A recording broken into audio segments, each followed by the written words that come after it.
Just the Stats, Reggie Johnson, Eugene Morgan coming to you from lovely city of Atlanta, Georgia. And Eugene, the day, or I should say the time has finally arrived because we don't really know when Aaron Rodgers and the Steelers really decided that this was going to happen because even though it did officially happen relatively recently, we have discussed off the show how maybe there was a wink deal here with the Steelers and Aaron Rodgers, something that the Steelers, because us Steeler fans, we were definitely panicking, just due to the fact that it's kind of out of character for us to be so rudderless at this point in the year where we just don't even remotely know where we're headed. Like we don't even know. Like you ask average Steeler fan, and we can hope. We have our hopes of where we could have possibly been heading, but didn't know for sure. You get to the draft, you pass up on all these guys that you, outside at least the fans, are thinking, hey, man, the guy could have helped the team, or no, so they feel that you're missing opportunities there. So that's kind of upsetting people. And then you have the fact that this TJ Watt situation, I'm not sure if you're familiar with, but TJ Watt just saw that today. Camp right now. I don't know really how that's playing out, because at first I thought during the draft there was talks that there may be a trade with Watt and the 49ers, get Brock Purdy in there. But as we know, that didn't really happen. I was hearing that talk before the draft. But that never materialized. Do you think, even if we go with just TJ Watt being like I don't really know if you can have in today's NFL, can you have a team, a championship winning team, where your best player is a defensive player? Is that even possible anymore? I mean, are we gone? Or the Lawrence Taylor's gone? Or where a guy can really, Ray Lewis is, right? The guy that can be like that defensive guy there, that maybe you can build a team around, but I'm not sure why you would do so in this day and age in today's NFL. But do you think that's possible? Because TJ, I mean, if anybody's worth building around, these Myles Garrett, TJ Watt type guys are definitely worth it if you're looking to build around defensive guys. I just don't know if that's a sound strategy in today's NFL. No, but I mean, it's just, you just don't let a guy like that walk. I mean, don't hear. I mean, it's the common thing we see, right? I mean, it's either defensive guy, offensive guy. They're not going to show up. The contracts, it'll get done. You're not going to let one of your top guys. Let's just face it. He's in that top conversation, whether it's him, Garrett, or Crosby, right? It's those three guys. In the last couple of years, we know they're the top guys on the defensive side of the ball. So you're not letting that dude walk out the door. And here's the thing, because you still need. I mean, I know you got Aaron Rodgers, but I know we're going to talk about it later. But you still need some guy that's going to anchor that defense, because let's just face it, he may not get the stats that you're wanting the next couple of years, but the guy on the opposite side will, because TJ's going to get so many double teams that he's going to free up so many other guys on the opposite side of the ball that you're going to be able to, like, okay, look, TJ, we gave him the money. He'll still get his stats, but you can bring somebody, you can just bring some of the guys on the other side of the ball, because TJ's going to be doubled I still have nightmares of him in that first game against Atlanta. Just how he just dominated our line. So yeah, man, the skill level is not going to fall off just from a year. So it's a normal thing. I get it. The guarantee money's it's running out. He wants the new deal, and let's just face it. He's been one of the faces of that franchise. See what his age is, man. What is TJ's age heading into this? You can keep talking. I'm going to look that up in the background here. I don't know. I mean, that's a great question, but I mean, I just 30. So he's 30. 30. Yeah. He'll be 31 in October 11th. Okay, so 31 October 11th. Perfect age. I feel like a few more years for sure. A few more years for sure, right? The only thing that would worry me would be injury issues that he has had up to this point, and the fact that I really look at some of the teams. If we look at the teams that have been built in the past, and we look at some of the defensive teams that have been, or not the defensive teams, the teams that have won in recent memory have had good defenses and have had a guy on defense, like Chris Jones on the Chiefs. They've had a guy on defense, but I don't know if any of those teams have had a guy on defense be the best guy on the team. Like, you know what I mean? Like, they had Mahomes, and you have Jalen Hurts, right? AJ Brown and Saquon Barkley and the boys there to complement an amazing defense it would just look so great in Philly. It's interesting to see because I feel like the Steelers are, I don't know, necessarily clinging to the steel curtain kind of moniker, kind of like, hey, we're defense, and we win. And who am I to knock any of that, because it's been successful up to this point. I just wonder when and will the slipper come off, so to speak, here? You know what I mean? Because I'm thinking like at a certain point, if you keep going to the defensive well, and your offensive well is dry, right? You got DK Metcalf now. We got rid of George Pickens. We did get an Aaron Rodgers who's like, what, 40, 41 to throw to the guy? 41, yeah. So you're still going to have to answer the quarterback question. It's a Band-Aid, right? It's a Band-Aid for sure, right? Right. It just seems like mid to me. You know what I mean? It seems like, okay. I don't know that if you were to look at the rosters as presently constructed, and I'm definitely hoping that Pittsburgh adds more, but if you got Aaron Rodgers, that's one piece of the puzzle. But I am still concerned about the wide receiver position. I think we got DK, but I like having a DK Metcalf when I have a JSN or Tyler Lockett to complement him. Right. You know what I mean? Right. And I want to see who that player emerges to be with the Steelers. I don't know if that player is there. I'm hoping that player is, but I don't know. I'm hoping that he shows himself and there is our second or becomes the first wide receiver, because I don't really know if your team can be a championship winning team if DK Metcalf's your number one receiver.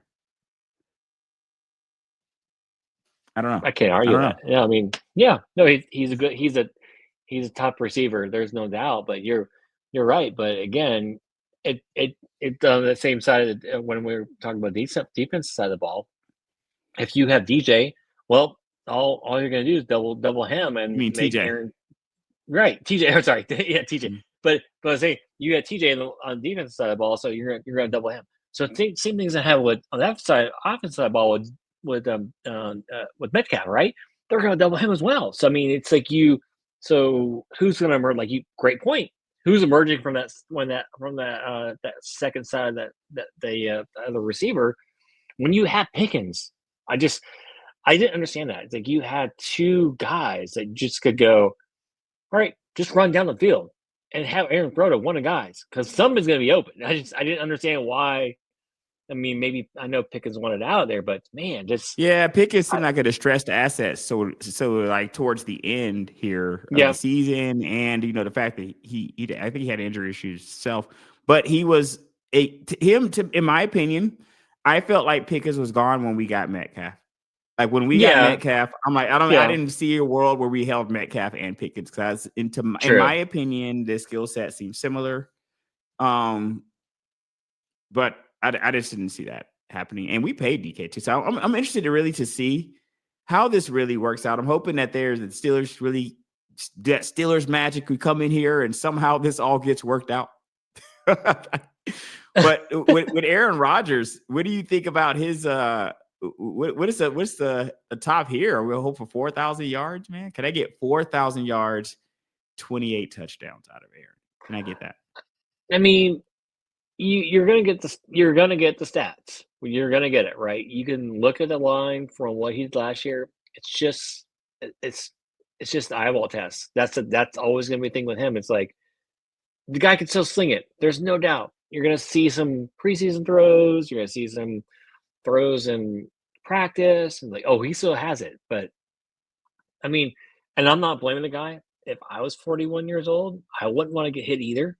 And so that's going to be your issue, and that's going to be, and that's the thing. I haven't deep dived on your guys' offensive line.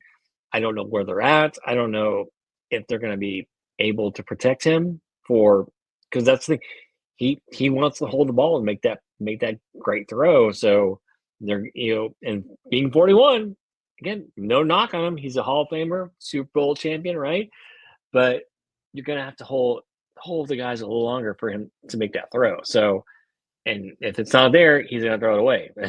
I don't blame him, but and you as a Pittsburgh fan, how long does it take before how many 3-and-outs do the boos start happening in Pittsburgh, right? How many is like how long does it happen? It's like 3 series and like, oh, Pittsburgh's on 3-and-out again, and here comes the punt team, and the boos start happening, and I don't know. I'm very curious for that scenario. I mean, we're going to see him we're going to see the stats, but those are the scenarios where we're going to go, is he going to be able to elevate this team to playoffs, or is it going to be just another, oh, they look good this game, they look bad this game, and here we are with them being like 8-9, 9-18. So that's kind of where I'm at with the Steelers. I wonder how many wins do we need to get with Aaron Rodgers to make this whole thing worth it? Like, if we pull off another 9 wins, 9-10 wins, that's Steelers. That's what we've done, right? We may extend Mike's winning streak another year. And I do, from what I hear from my Steeler friends who are more locked into this stuff than I am, they are saying that the Steelers just felt like Aaron Rodgers gave them the best chance to win this year, and they weren't really looking for a quarterback till next year. I don't really know what that means, but that's what a couple people I've heard say over and over again. So, yeah, I mean, maybe they just hope that next year's quarterback draft is just better, or maybe they got a guy they like in there. But Aaron Rodgers was always going to be like the stopgap, and then Kirk Cousins was the backup plan. But Aaron Rodgers was always like the stopgap plan, to next year when they're really going to go hard on his quarterback thing, according to my friend. I'm not really sure exactly why, but that's the logic here. What's your thoughts on that? Well, I mean, without just watching college football, right? We know kind of like the 2 top guys, right? We knew Arch and Nussmeier from LSU. Those are your 2 top guys. And I don't think Arch is coming out next year, by the way. I think Arch plays at least 2 years at Texas, is what I'm thinking. I'm thinking he's going to play at least 2 years. No, we keep hearing the same thing. So then if he doesn't come out, and then you have the LSU quarterback being your number 1, so then again, we still have to watch a lot of college football and see who. I mean, correct, because we didn't see Cam. A lot of these people you don't see at the beginning of the year, right? Cam was and then right. You see them at the end of the year, and these guys come out edging out the number 1, because and not to mention edging out, when you think about the Cam Ward situation, how that played out with Shador and these other guys, there ended up being considerable amount of distance between Cam and Shador. They were neck and neck all year, all college season, right? Beginning of the year, stuff like that. You get to the end of the year, get the actual draft, and teams had these guys evaluated totally differently. So it's interesting that how you can go into a season with a certain perspective, but not really know kind of how it's going to turn out. And then that's kind of what's happening here with the Steelers. And that's kind of the situation where I'm not used to them being. I'm used to Steelers coming in, having a game plan, having all this stuff together. Right. That's a confusing thing. You know what I mean? Right. It's like they bring in all these other pieces, and it's like, and even the draft was weird with them. Is it like there were some things just like they could have came in and like you said, got at least Sanders or somebody in those early rounds if they needed to, and it's like, and it's just, I'm not saying it was a bad draft. It just was interesting with them, and it just was like you just were confused because they've never gone this far, like in this offseason, going, okay, we have the blueprint for our quarterbacks, and it's like you and I were talking. It's like, yes, we kind of knew Aaron was the point, was going to be the quarterback, but if he wasn't, it seemed to focus. If he wasn't, they had all their eggs in the Aaron basket, man. Exactly, which was just so weird to me. It's like they've never been a franchise and been like, they've always been like this franchise. Like, look, okay, we're gonna move forward, and yeah, great. If he's here, great, but we have these other quarterbacks here already. Like they were always a team that has like, okay, look, you may not like these guys, But okay, look, we have Justin Fields, we have Russell Wilson. Do we, we have these two guys here. Hey, they're not. Maybe they're not the best guys, but hey, we believe in them. We're gonna build a team around them, and that's thing. And then you're like, oh, wait a minute, you have Mason Rudolph. That's who you have. That it was like it was very weird. It was very much like okay, we're gonna throw our chips up in the air and hopefully it lands with Aaron, and God willing it did. But it's just like it's just been a very weird offseason for the Steelers, who always the team like look just have their ducks in a row, and for this offseason, it's very weird to watch this process and not have that. This is the one piece where like they usually always have it lined up. Now, to be fair, they did have it lined up with a top Hall of Fame quarterback for many years, so it's a little hard to get back on that road, on that track. Yeah, for sure, especially coming off of Roethlisberger and a few teams kind of go through that. Yeah. What's very interesting is an exact opposite situation here that's happening in Cleveland, and that's way too many quarterbacks here. It's like it's like a quarterback island there, man, where quarterbacks getting voted off, man. Quarterback survivor here, when you're looking at the list, that's the official list, because it's official, but it's not really. All these guys aren't really in the running, right? No, you got Watson, Pickett, Flacco, Gabriel, Sanders. Now Deshaun B. Watson is not gonna play this year. Why? Why would you play the guy? In my opinion, the Deshaun Watson era should be over. Oh yeah, it should be over. It should be over in Cleveland. Like, why bring this guy back at this point? It didn't work out. You should be trying to move on from this debacle as quickly as possible. So Deshaun Watson, I don't think is really there. So now we're left with 4. Flacco, Pickett, Gabriel, Sanders. Now Gabriel is in because I hear they re-signed. I heard they signed Gabriel I heard Gabriel and Sanders. I got to go back and look at both those rookie contracts. Yep. But I think both of those guys have signed their contracts. Yep. So that's a step closer to them at least being on the team. I mean, you got to sign the contract, right? I mean, step closer. Pickett could be odd man out because Pickett was there before these other guys were there, right? So you know how that goes. So like you were there as a backup plan. Some of these other guys we probably like a little bit better than you. So there's a good chance I think Pickett is on the outside looking in here. Maybe you start Flacco just to go with the experience or something like that. That might keep Flacco because we're looking at experience, right? So the thing about the guys they have, and you're looking at factors that may distinguish one guy from the other, but when in a room that's this crowded, one of the factors that Flacco brings that nobody else has is that experience. Like, he's clearly the most experienced guy there by a mile. He's the most accomplished guy there by a mile. He's got a Super Bowl. Professional guy, right? Show you how to be professional, even though he has not said that that's not really his job. And I kind of get that too. I don't really understand when guys will be like, come in and mentor other guys. Not everybody. Like, I didn't sign up to be a teacher here, man. I just want to come play quarterback and go home. You know what I mean? Like, I don't want to be spinning. I'm not throwing passes out in the backyard like I'm his pops. You know what I mean? And now we're throwing the ball back here. Like, I'm coming to work, do my job. And I think that I heard Flacco say something that I feel is the most important. That's kind of leading by example, man. Just show them, just be a professional. Show them what a professional looks like. Show them what a Super Bowl quarterback looks like when you come in there with your actions, how you prepare, the things that you do. I think that people learn by that. I think people in general, kids, whatever, they're learning about a lot by what you do. You can say whatever you want to say, but if they're watching you do something totally different.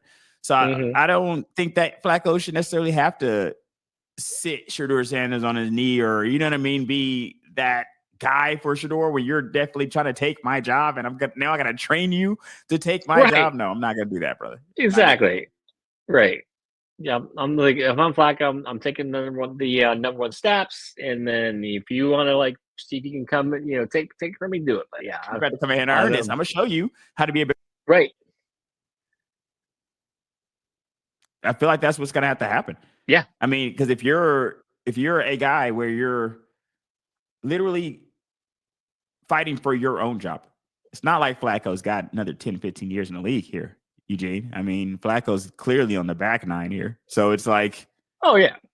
I mean, why would he want to give up? He doesn't have time to give up games or give up snaps or practices to anybody else, right? Reps to anybody else. He doesn't have that many reps left himself. So I understand him wanting to be a professional guy, come in, show you what you need to do, how to be a professional. How about that?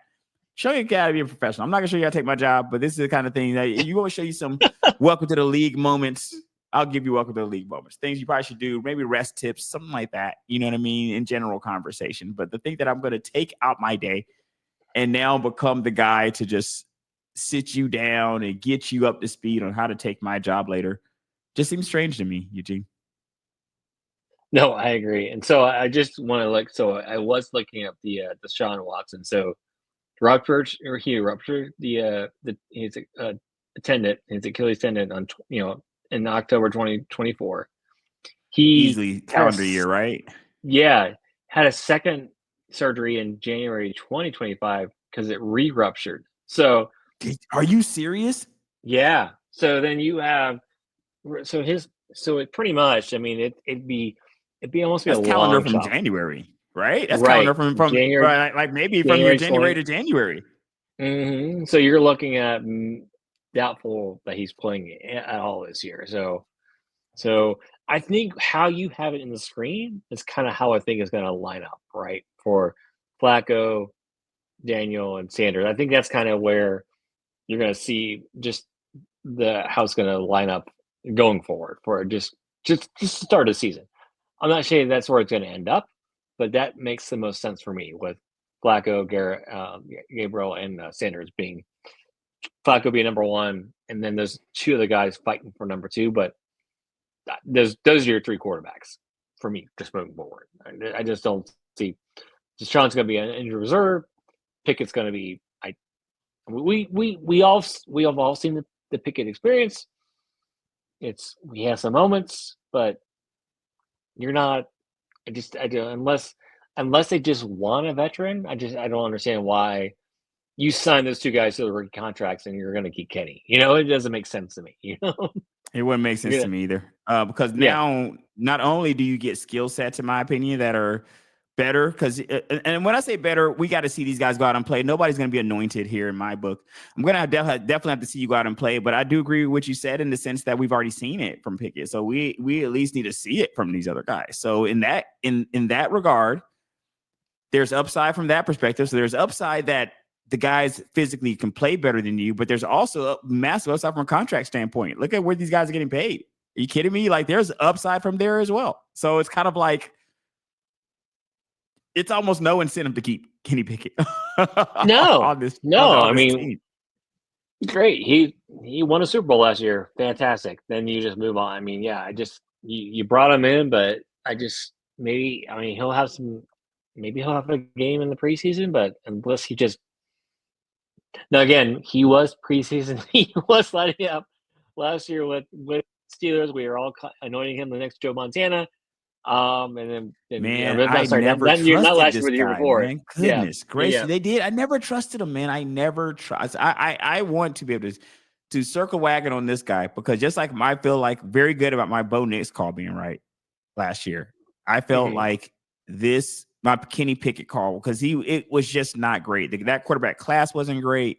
No, we took him, but I felt like we would not have taken him that early in a better quarterback class. Like you see what I'm saying? So it was one of those kind of situations where just because you draft a guy to be your next quarterback, we've all seen this story a million times. It does not mean it's going to be true. Just because you draft him, you could draft him early. You could draft him first overall to be your next quarterback. That's only part of the process. It's like you hiring a person to do the job, right? You hire somebody, doesn't mean they won't get fired. Doesn't mean they're going to be employee of the year. Doesn't mean they're going to be great. The first part of the job was them literally getting hired. And that's really all that Kenny Pickett had done with Pickett. Pickett just got hired. He went out and played games. It didn't look that great, So now we got a couple other guys in Gabriel and Sanders. And I think it's interesting to watch, man. And now I do think that there is a world where Joe Flacco goes. So in my opinion, the world where Joe Flacco goes is, let's say that you got Gabriel or Sanders. And you can throw Pickett in there because he's technically in there, but I don't really think he's in there. But throw him in there. I'm in there. Let's say that these guys they just look so good, right? Like how Russell Wilson looked in the preseason when he took the job from Matt Flynn way back in the day in Seattle. Right. Where you just look so good that it's like, we just got to put the kid in. You know what I mean? Let's say that you get that from one of these guys. You get it from Gabriel, Sanders, or Pickett. You get them out there in preseason, and they're just so good that they're like, you know what, man? We can't leave the kid on the bench. Like we got to go out and start the guy. In that case, maybe they let Joe go compete for a job somewhere else. Maybe Joe walks. So in my opinion, if Joe was to walk, that would tell me they feel like one of the guys is really ready ahead of schedule. If Joe is still there, then you're still on we're going to hold your hand through the first few games. You know what I mean? Let you get acclimated to a few things before we just throw you out there, throw you to the wolves, so to speak. Joe maybe gets injured or somebody gets injured, Lord forbid. The kid comes in and then you kind of do it from there. But if they let Kenny go, if it goes the way of letting Kenny Pickett go and let Deshaun go, or Deshaun kind of let himself go, then I will think that you're going to be starting the season with Flacco, and then one of the kids, probably the heir apparent, but not really knowing which one. And I'm hearing that you shouldn't necessarily rule out Dylan Gabriel, because a lot of people really have this as a Shador situation, kind of like thinking that this is naturally going to be his job at some point. But yeah, Gabriel, I mean, he's still here, he's still present. I mean, and I'm hearing like it's not to rule him out. What are your thoughts on that? Yeah, I mean, I kind of put him in that same Kenny Pickett scenario. I've seen no trust there for Gabriel, is what you're saying. I mean, I've seen it. I've seen he's a system guy. He's definitely shorter. He's on the shorter side. I'm not saying it can't happen, but I'd be shocked. But I mean, like I said, let's see the preseason. Let's see what he can do against they're really bad against the rookies. So he'll get that chance. But I like you said, I think it's going to be Flacco starting the season. I think Sanders going to be that number 2. And Gabriel will fall in that number 3 slot. That's kind of where I think it's going to happen. And then kind of Cleveland's not going to be very good this year.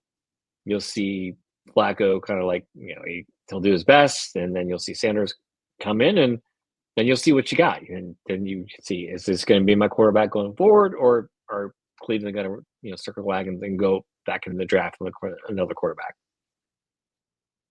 Yeah, that's interesting, because that would be very disappointing. Like, could you imagine Cleveland going into this season with 4 to 5 quarterbacks and still looking for a quarterback in the draft next season? Like, that would be, oh man, what a disaster that would be. Like you just could not get this right whatsoever. Like, with a few bites at the apple, he still managed to not get this right. That would be a very interesting situation. And what is another interesting situation, and we will end with Kirk Cousins still being on our team here. Kirk Cousins is still an Atlanta Falcon.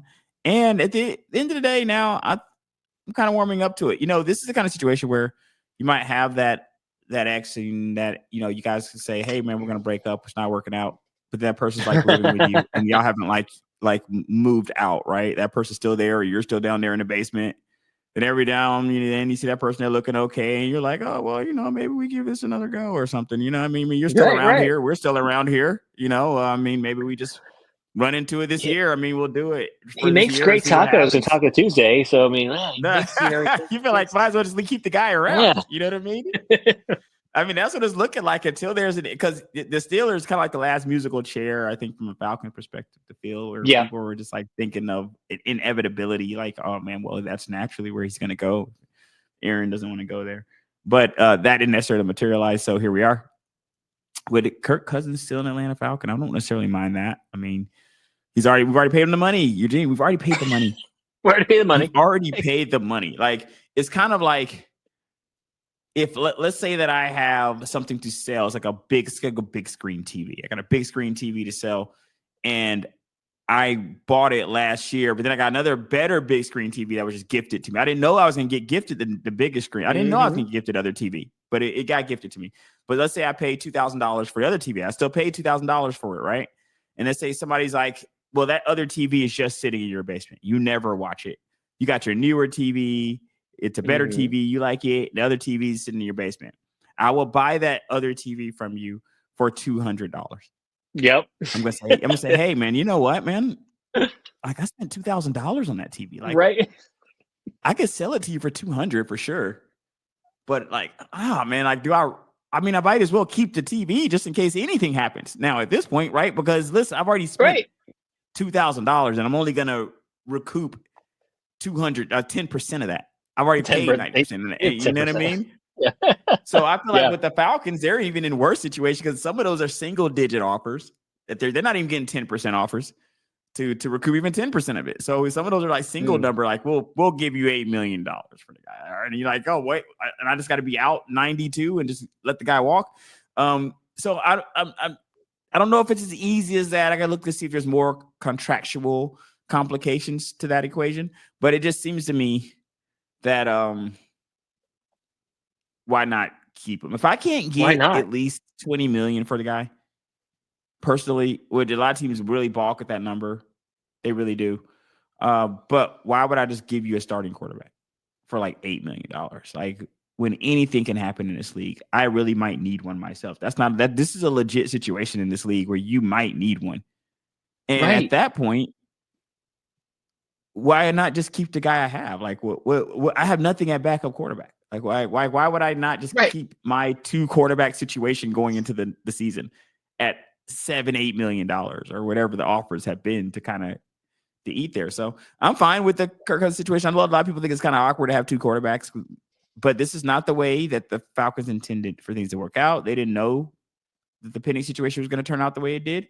And you still don't know how it's going to turn out. He's only played a few games. You don't know what it's going to be. So I'm fine with it.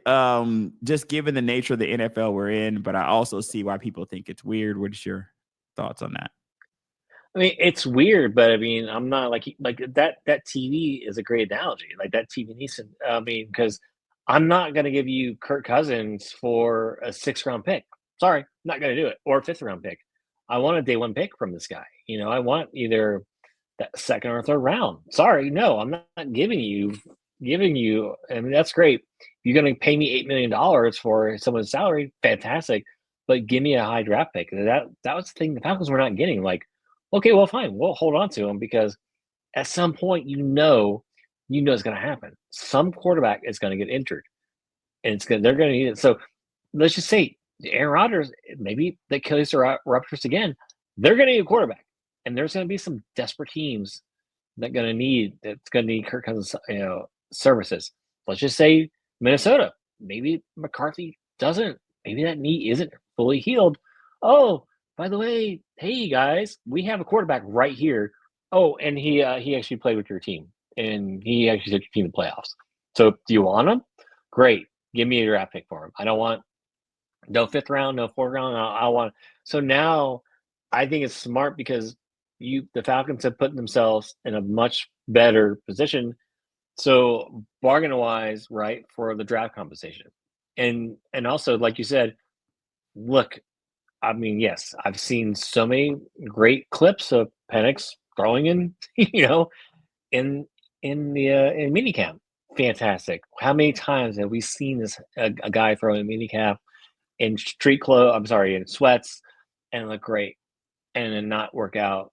And so it's nice to have that luxury. We have. Well, wait a minute. We have a starting quarterback who's proven, probably going to go to Hall of Fame. That if Penix doesn't kind of do what we expect them to do, we have those options. So I think it's smart. I thought it was smart when they did it in the very beginning. Like, no, we're gonna pay the money and we're gonna hold on to them. And there's so many teams that give away they pay the money and give away the asset for nothing. The Falcons, I think, were just smart in this scenarios. Like they set themselves up so many different scenarios. Like for future teams that may lose a quarterback in preseason or whatever, to if Penix doesn't work out. I mean, and if it was any other guy who had an ego, yes, I'd have an issue. But Kurt has been such. I mean, he's already come out and said, "I'm here to help Penix out." I mean, so he's not going to have an ego about not being a starter quarterback because he made so much money. So he doesn't seem to strike me as a guy who kind of cares about those things. He just wants to he's always been kind of a team first guy. So I don't fear that those you're not gonna hear grumblings from Pete or sorry from Kurt going, well, I don't know. If I was in there, I probably could have done this, and that. You're gonna hear chalk responses from Kurt, even if Penix wins or loses the ball games. Yeah, I think that's a good point. I think you might have some that Kirk Cousins Hall of Fame comment right there. It could be a show in of itself, Eugene. We could just go back and forth on that by itself, but that we'll have that conversation later. I think what's interesting is that as the season marches on, there are bound to be things that come up where people will come knocking here at some point, right? Yeah, when people will come knocking, there's going to be. I think maybe the Somebody's Falcons are knocking. just waiting it out, man. And the Falcons, we might come knocking ourselves. Like you said with the Penix situation, we can see. It's the reason why I just never fall in love with guys. I told my young coworkers, I told them that's just because I'm old, man. I'm old, man, and I've just seen it too many times. I've just seen it too many times. I've had my heart broken. I've seen this picture like a lot of times where you get a guy that you think will be a guy, and then you get your Brock Purdy. They just come in and be guys. Like you see what I'm saying? Like you don't even know who the guys are going to be. Like you'll have a guy. Who would have thought that when you look at the trajectory, we'll go back and look at the past few years, and you look at how Trevor Lawrence looked coming out. And you look at let's look at Brock Purdy and Trevor Lawrence. Let's look at their careers. Brock Purdy and Trevor Lawrence's career too. If you had told people that Brock Purdy would be the one who would be more accomplished by the time they got to the end of these few years before Trevor Lawrence. You know what I mean? And then you're like, wow. Now I get the dumpster fire that Trevor Lawrence went into. Yeah, I get it, man. Urban Meyer's situation there in Jacksonville is definitely no Kyle Shanahan, but at the same time, you look at. You just can't know what these guys' careers are going to be until you see them go out there and throw the ball and be successful. I'm done with hoping success onto guys, right? Because people will hope success onto certain people that they like and then take actual success away from guys that have really legit done it if they don't really care for the person. So I've never been that guy, and always tend to check myself to make sure I'm not being that guy. And in this particular case, I feel like I am high on Penix. I wanted us to draft him. So I was definitely high on that. But now he has to go do the job. That's all you get from me. You got to go out there and do the job, man. You know what I mean? And hopefully you can. Hopefully I look good. But if I don't, then I'm just going to be the first to say, hey, it's a bad move. I mean, we're going to move off. So we'll see what happens. Is there any final thoughts on our guy, Kirk Cousins here, man? No, I expressed everything. I like it. I just think it's smart for a franchise that doesn't make smart decisions. I think this was one. I mean, they got ripped for the Penix decision, and looking at how it's working out for them, and the Cousins, and but we have two legit guys. I mean, we have two guys on our roster. I mean, if you look down the league, how many teams can say that? So. I'm happy with team, the team that we discussed at the beginning of the show, right? We just got a quarterback. Seemed like an hour ago. So just got a quarterback. So yeah. So nope, I'm happy, and we'll just see how it plays out. It's just a stat. Reggie Johnson, Eugene Morton. Check us out. Stitch, iHeartRadio, Google Podcasts, Apple Podcasts, Spotify, wherever you find your podcast. See you next time, ladies and gents.